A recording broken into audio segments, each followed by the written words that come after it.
Let's bring Honorable Sheila into the debate. You were part of the East African Legislative Assembly.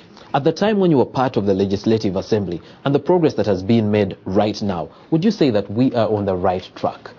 Actually, I don't know whether to say even at the time when I was a member of the East African Legislative Assembly, there was progress, although we were very optimistic that by then there were 3 partner states, Uganda, Kenya, and Tanzania.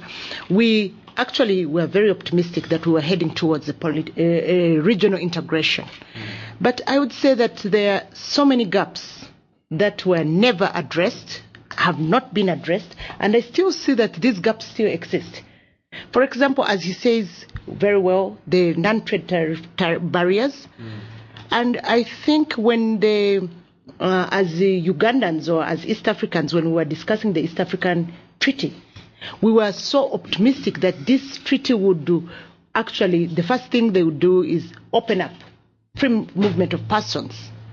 And now it's so many years later, if you are to go to Kenya or Tanzania or Rwanda, I think you feel even more insecure as an East African. You don't feel like this is a community. Unless when I go there and they say, oh, I am a member of the former East African Parliament.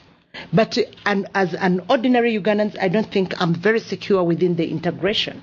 And to me, that is really, really lack of progress. Because we thought that the community, East African community, would be people-centered. I don't see the people of East African in the East African community.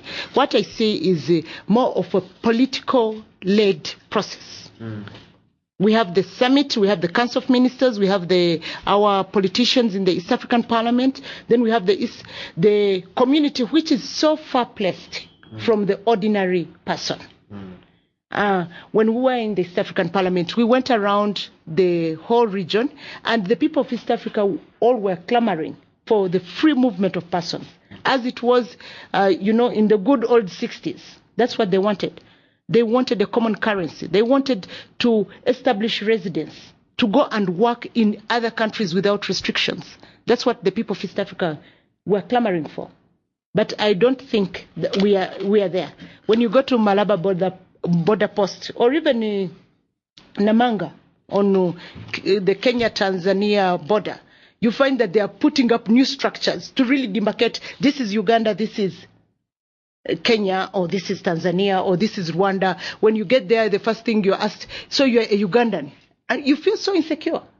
This is the East African community, because when we had the East African passport, I celebrated. Because I knew with that passport, I would freely move within East Africa. I could do business anywhere. Honorable Mulengani, you're a current member of the East African Legislative Assembly. Do you have an East African passport? Oh, yes. How many East Africans actually have these passports? I can't tell the number, but this is one of the challenge, affordability of some of these documents.